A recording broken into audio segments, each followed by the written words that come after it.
He thought she was single. Millionaire shocked to discover her secret twins. After one night, hey story lovers, welcome back to Alcot Stories. Whether you're part of our amazing YouTube family or you're visiting for the very first time, thank you for being here. Get ready to dive into heart-touching love tales, emotional roller coasters, and unexpected twists that'll keep you glued till the very end. If you haven't already, hit that subscribe button and join the Alcott Stories family, where every story finds a heartbeat. New chapters, deep emotions, and unforgettable characters await you every week. Don't miss out. Ethan Hale walked through the glass corridors of Hale Industries like a shadow with a heartbeat. His employees knew not to speak unless spoken to. His gaze alone silenced rooms. Every morning he arrived at exactly 6:30 a.m. in his charcoal black Maserati. His routine was mechanical. Coffee black, no sugar, meetings timed to the second. No one dared ask personal questions. None knew the sound of his laughter. Rumors swirled that Ethan had once been warm, even loving. But that was a version long buried under corporate armor and past wounds. His sharp jawline and perfectly combed hair matched the coldness in his voice. People admired his brilliance but feared his silence more. The media praised his financial empire but whispered about his emotional emptiness. His penthouse sat like a crown over the skyline, full of glass, steel, and silence. No photos on walls, no clutter, just precision and space. At night he would sit alone by the window, watching the city breathe beneath him. He never hosted parties, never had visitors, and never brought women home. To most, he had everything a man could want. To Ethan, it all felt hollow. He believed love was a liability and emotions were distractions. Business was clean, predictable, profitable. People were not. He had no family left. His parents died young, and betrayal from a fiancée left a scar. Since then, he vowed never to trust a heart again. His office was a temple of efficiency, not a pen out of place, not a plant to soften the edge. He demanded perfection and gave nothing less. Even his smiles were calculated, a gesture, not an emotion. Women chased him, dazzled by wealth and looks. But he saw through their intentions and dismissed them with ease.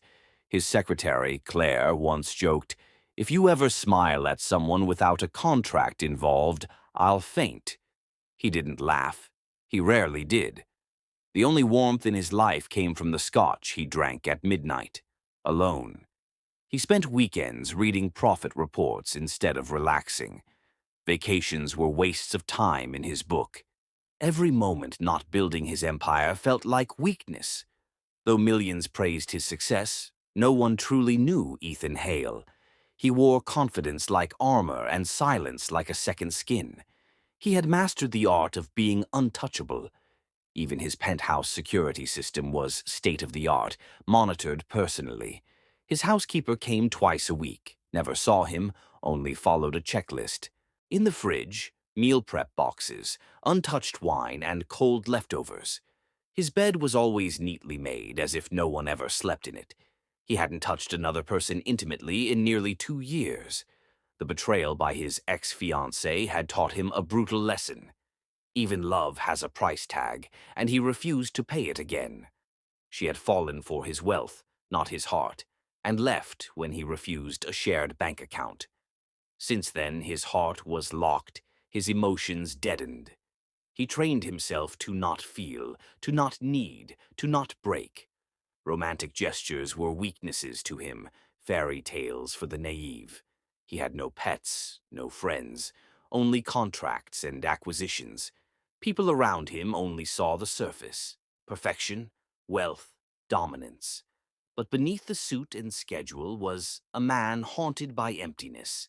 He told himself he liked it this way, until one ordinary night something shifted. He stayed later than usual, reviewing a file that didn't even require his attention. Restlessness stirred in him, though he didn't know why. He stepped out into the city air, something he never did without reason. The streets shimmered with neon lights, laughter, life, things he kept out. He walked past restaurants, couples holding hands, street musicians playing love songs. He scoffed quietly, shaking his head.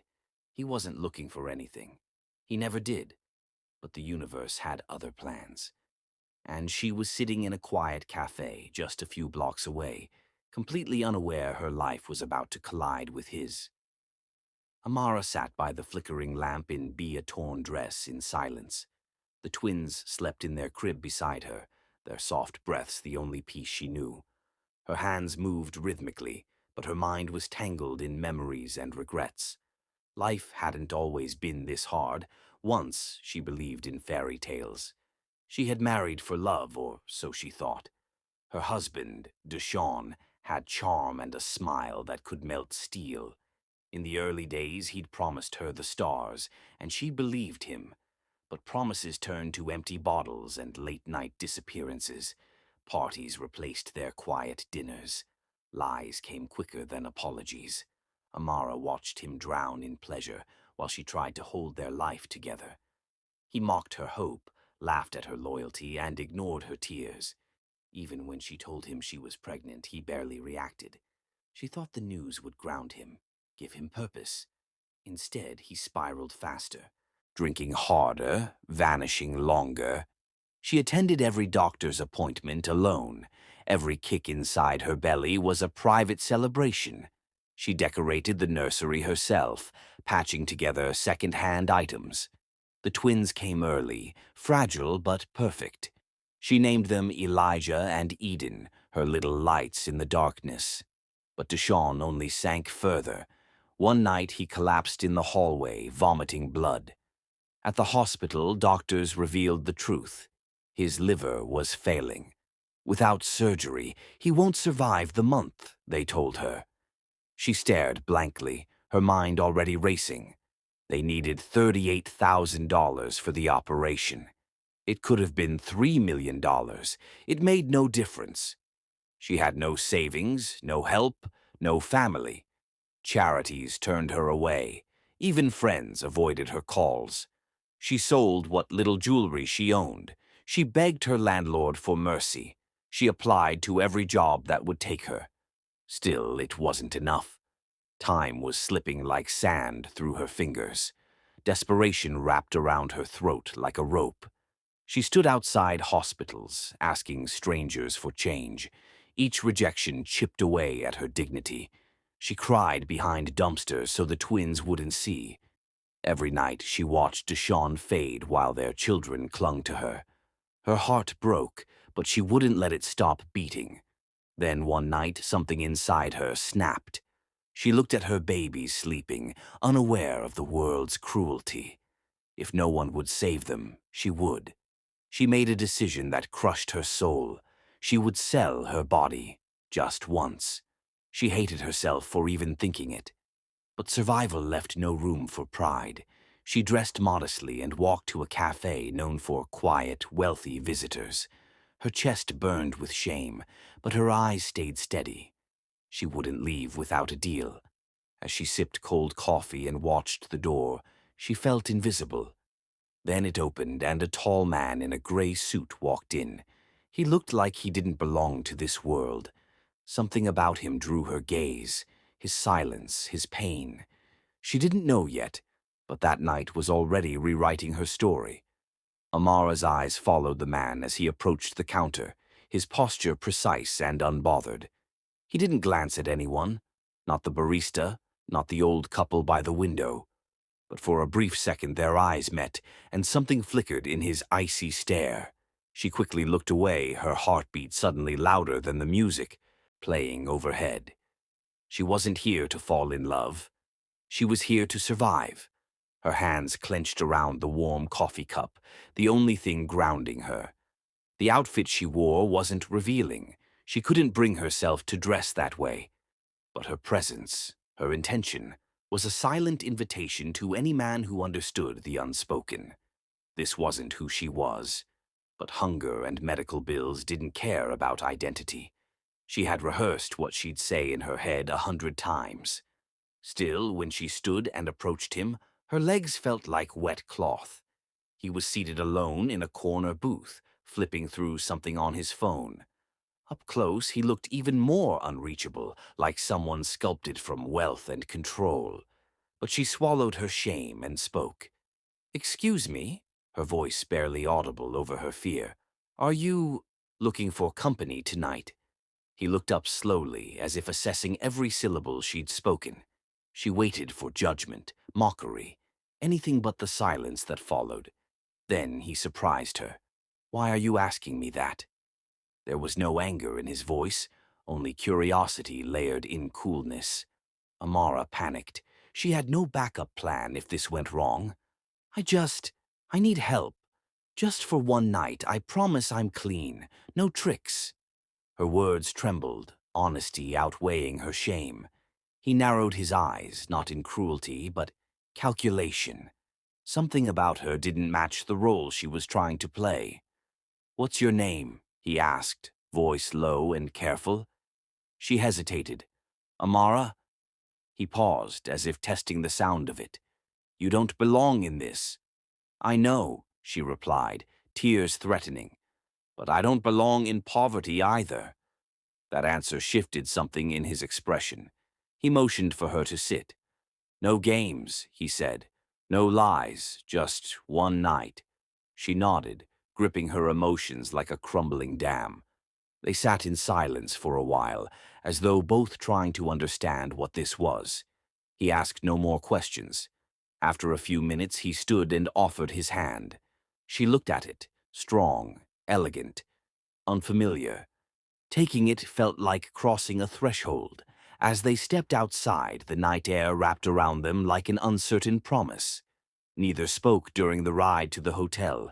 Her palms were damp with anxiety, her heartbeat rapid and unrelenting. She thought of her babies, sleeping peacefully with no idea of the storm around them. The hotel loomed tall, elegant, and expensive. She felt small as they entered, like a secret walking in plain sight. The elevator ride was silent, heavy with unspoken thoughts. When they entered the suite, she expected coldness.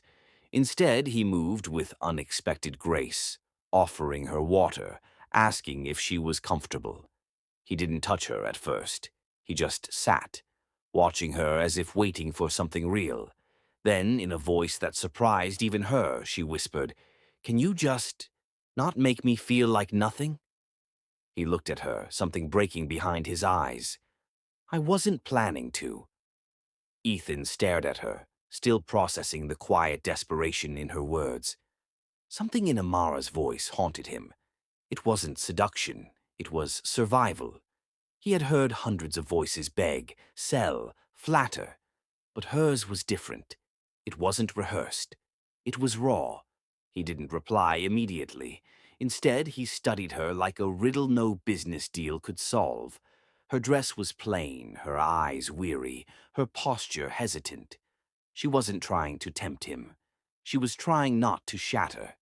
He leaned back in the velvet chair, loosening his tie slightly. Amara watched him cautiously, unsure whether she should run or stay. "No," he said softly, his voice cutting through her fear. "No," she repeated, her heart sinking. "I don't want your body," he said. "I want your truth." She blinked, confused. Men didn't pay for truth. They paid to escape it. "Why are you doing this?" she asked, voice cracking. "Because I see something I shouldn't ignore," he answered. "And because I'm tired of pretending I don't feel anything." His confession startled her. Was this another game, or was he broken too? Ethan gestured toward the seat again. "Sit. Just talk to me. No expectations." She sat slowly, unsure whether this was mercy or a trick. Their conversation began awkwardly, two strangers guarded by scars. He asked her name again, as if anchoring himself to it. She told him, but left out the rest. Husband, twins, debt. She wasn't ready to hand over her whole story, and he didn't ask. Instead, he spoke of sleepless nights, lost time, and trust long buried. He told her how success had left him empty. She listened, her heart aching for a man with everything but peace. She smiled faintly, her first real smile in days. He noticed, and it did something to him. The waitress arrived with coffee refills. Neither of them touched their cups. Time moved strangely, gently between them. By the time they stood to leave, something had shifted. Amara whispered again, "Still not interested in a night?" He looked at her with quiet warmth. "Only if it's real," he replied. "No pretending, just you." And for the first time in a long while, she nodded. Not as a transaction, but as something unexpected, maybe even beautiful. As they walked out together, the city suddenly felt less cold. The hotel suite was elegant, quiet, and filled with low amber lighting. Amara stood near the window, uncertain, watching the city below shimmer like a lie. Ethan removed his jacket slowly, not in haste, not in hunger. He wasn't trying to impress her, he was trying to be human. She turned to face him, heart pounding louder than her footsteps. There was no negotiation, no transaction, only the soft hum of something fragile beginning to form. He reached out, not to take, but to ask. His fingertips brushed hers, and she didn't flinch. For the first time in years, she didn't feel owned. She felt seen. He whispered her name like it mattered. Her breath caught in her throat, surprised by how gentle he was. No rush, no force, just presence. They undressed slowly, like shedding years of pain and doubt. Their bodies met not with urgency, but reverence. She gasped softly when he touched her, like a woman not used to kindness. His hands explored with devotion, not demand. And in that closeness, walls dissolved. She didn't have to fake pleasure or pretend strength. He didn't have to hide behind control. The night moved like poetry, rhythmic, soft, and heartbreakingly real. Their moans were quiet, sacred, like prayer. When it was over, neither spoke. She lay against his chest, breath steady, heart raw. Ethan stared at the ceiling, unable to explain what was blooming inside him. For a man who'd lived above the world, this moment rooted him. He played with a strand of her hair, mesmerized by its texture, its warmth. She had fallen asleep, lips parted in the stillness of safety. It struck him how peaceful she looked, how rare that must be for her. And he knew then, this was more than a night. Hope settled into his chest like an unfamiliar guest. He thought of mornings with her, of laughter that wasn't hollow. He imagined her in his penthouse, barefoot, holding coffee, not secrets. His old life felt sterile in comparison, his bed colder, his days emptier. She had stirred something alive in him. He glanced at her phone on the nightstand, blinking with a new message. Out of habit, he reached for it, then froze. The lock screen lit up. There, clear as day, was a photo that stopped his breath. Amara, smiling, holding two infants in her arms. His world tilted, not because of betrayal, but because of what he didn't know. Twins, a life she hadn't spoken of. His chest tightened, not with anger, but with confusion. Who was she really? And why did this photo feel like a secret waiting to break him? Ethan's hand hovered over the photo, his mind racing faster than logic. Two children, identical, smiling in her arms like they belonged there. He blinked, hoping the image would vanish, or at least explain itself. But the truth stared back at him, undeniable and warm. It didn't feel like deception. It felt like a life she had buried. He turned toward her, heart pounding, unsure if he wanted answers or escape. "Amara," he said, voice low but shaking. She stirred, murmuring softly, still nestled in dream. He gently shook her shoulder, tension building in his spine. "Wake up," he whispered again. "Who are they?" Her eyes fluttered open, dazed from sleep and the softness of their night. She smiled faintly at first, until she saw his face. The warmth in his eyes was gone, replaced by something unreadable. He held up her phone. The twins. Why didn't you tell me?" Her heart dropped like a stone inside her chest. Amara sat up quickly, pulse roaring in her ears. She snatched the phone from his hand, clutching it like armor. I, I didn't mean to hide them," she stammered, voice trembling. "But you did," he said, eyes narrowed, not cruel, just wounded. "Were you going to tell me at all?" Tears welled in her eyes before she could stop them. "I didn't think you'd care," she said, her voice cracking. "I was desperate. I didn't come to that cafe to talk. I came to survive." His jaw tightened. "So I was just a transaction after all?" "No," she whispered. "You weren't. That changed the second you looked at me." She tried to steady herself, but the weight of truth was crushing. "My husband is dying," she confessed. "Liver failure. The twins are ours." Ethan's breath caught. This wasn't just a single mother. This was a tragedy. "I tried everything. Jobs, help, begging, but no one listened." "So you offered yourself," he said quietly, more to himself than her. Amara nodded, shame pouring from every inch of her. "I never meant to lie, I just didn't think I had the right to the truth." Ethan stood, running a hand through his hair, back turned to her. He didn't know whether to stay or walk out. Every instinct told him to run, but his heart stayed frozen in place. She rose slowly, wrapping the blanket around her bare shoulders. "I'm sorry," she said, voice barely a whisper.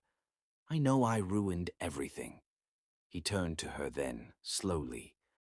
Eyes glassy but unreadable. "You didn't ruin anything," he said. "You just made it real." And with that he walked toward the window, leaving silence in his place.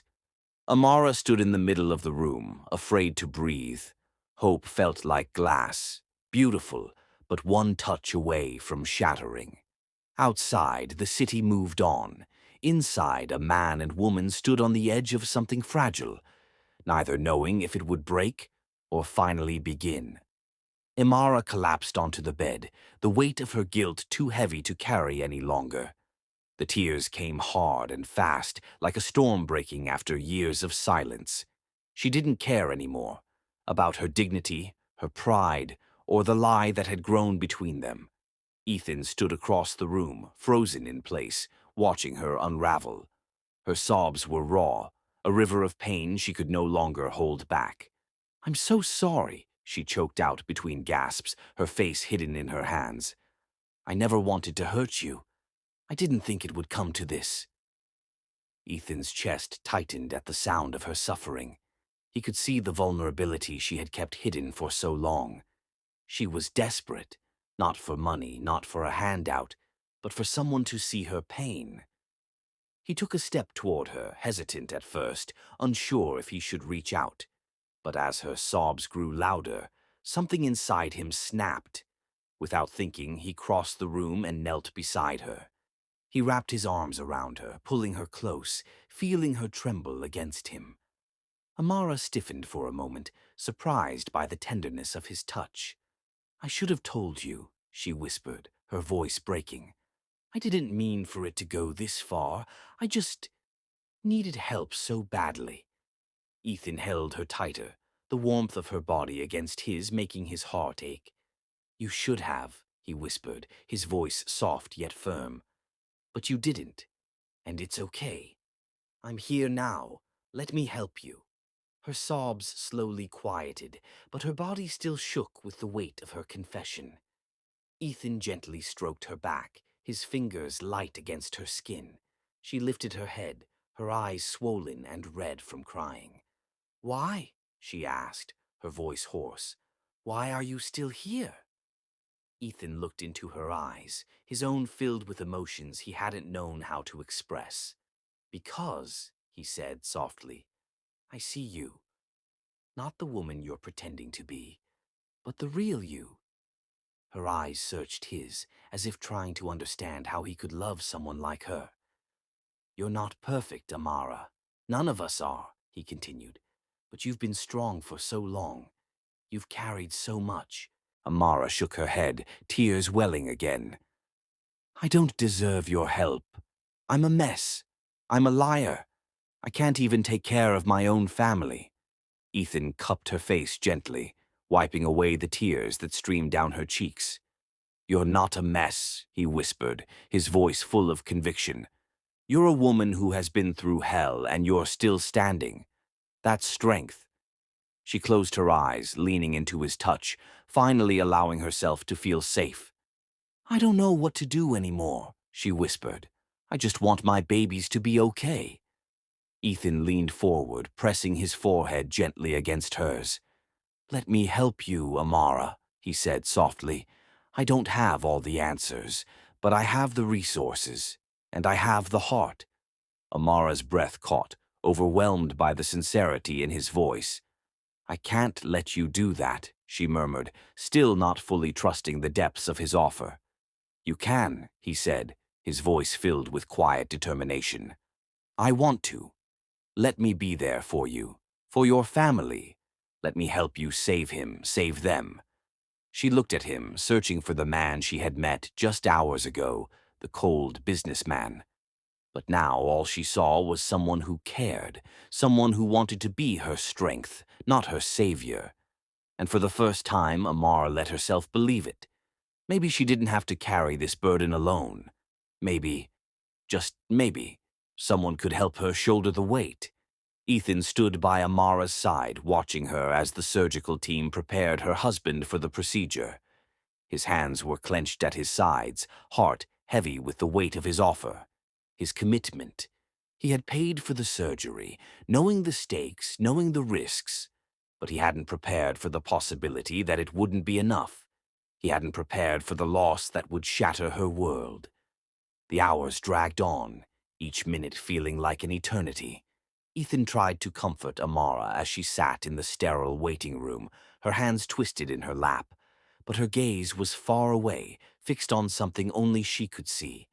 Thank you, she had whispered earlier, barely meeting his eyes. But that's all she had said. No more words, no more warmth. When the doctor finally emerged, his face grave, Ethan's stomach dropped. I'm so sorry, the doctor said quietly, his voice a cold blow to the hope that had briefly taken root. Amara's husband had not made it through the surgery. The liver damage had been too severe. His body was too weak. He was gone. Amara crumbled. It wasn't the death of a man she had loved, at least, not in the way she thought she should. It was the death of a father. Her children would never know him, never know the man who had once promised to love her, protect her, and share their lives. That was the hardest part. She clung to that grief as if it were the last thing tethering her to any kind of life. For days, she didn't speak, didn't leave her apartment. Her twin babies cried for their father, and she had no answer. The emptiness of her life felt unbearable, the silence between her and Ethan deafening. Ethan tried to reach out. He called, he texted, he sent flowers. He gave her space, but he didn't stop trying. He couldn't stop thinking about her, about the children, about the fragile woman he had come to care for so deeply. But Amara shut him out, retreating into herself like a fortress built from sorrow. Her grief had taken on a life of its own, and she wasn't ready to share it. Not with him, not with anyone. Weeks passed. Silence continued. Ethan watched from a distance, helpless. But every night he thought of her. The pain he saw in her eyes haunted him, yet he knew better than to push. She had lost too much. She needed time. But time wasn't something Ethan had in abundance. In the quiet of his penthouse, he found himself alone again, just as he had been before. The business deals, the meetings, the clients, they no longer filled the void. He missed her. He missed the woman who had shown him tenderness, hope, and vulnerability. Then, one afternoon, 3 months after the surgery, he couldn't take it anymore. He stood in front of her door, flowers in hand, his heart in his throat. He had waited long enough, but he couldn't live with the silence any longer. He rang the doorbell, his palms sweating. Amara opened the door, her eyes tired, the weight of grief still heavy on her. She looked at him for a long moment as if trying to decide whether she should turn him away again. But something in her softened. "Ethan," she whispered, her voice breaking the tension. He stepped forward, offering her the flowers, this time not as an offer to fix, but as an acknowledgement of her pain. "I can't stay away," he said quietly, looking into her eyes. "I love you, Amara. I've loved you from the moment I saw you, and I will keep loving you, even in your silence." Her heart trembled, and the walls she'd built began to crack. Her breath caught in her chest, and she finally allowed herself to let go. "I don't deserve this," she said, voice shaking, her tears finally breaking free. "You deserve everything," he whispered, gently pulling her into his arms. Amara closed her eyes, letting the tears fall freely now. She had never allowed herself to break fully, but in that moment she did. She had lost so much, but in his embrace she found a way to breathe again. And with that, something new began, slowly, quietly, but undeniably. A life rebuilt not from perfection but from love, loss, and the promise of tomorrow. The spring air was soft with the scent of blooming jasmine as Ethan stood before Amara's door, his heart racing beneath his tailored coat.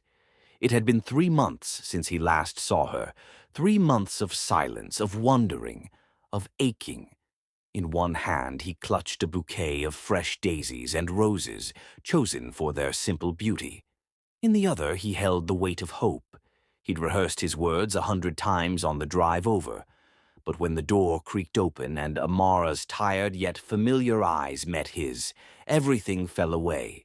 She wore a plain robe, her hair pulled up messily, and her face looked thinner, older from grief. Yet to him she had never been more beautiful. "Ethan," she breathed, disbelief and confusion flickering across her face. He offered the flowers, but didn't step forward. "I still love you," he said, his voice raw, vulnerable. "You and your babies. Let's build something real." Her lips parted, but no words came out. "I know I've given you space," he continued softly, "but I never stopped thinking about you. Or them." He swallowed. "I miss you. I miss what we almost had. And I want the chance to make it real." Amara's hand trembled slightly as she reached out to take the bouquet, her eyes welling with tears. "You don't even know them," she whispered. "I know they're yours," he replied gently. "And that's enough for me to care." She turned, glancing toward the small living room where 2 tiny voices cooed. Ethan heard the twins before he saw them, a sweet babble, the shuffle of tiny feet against the floor.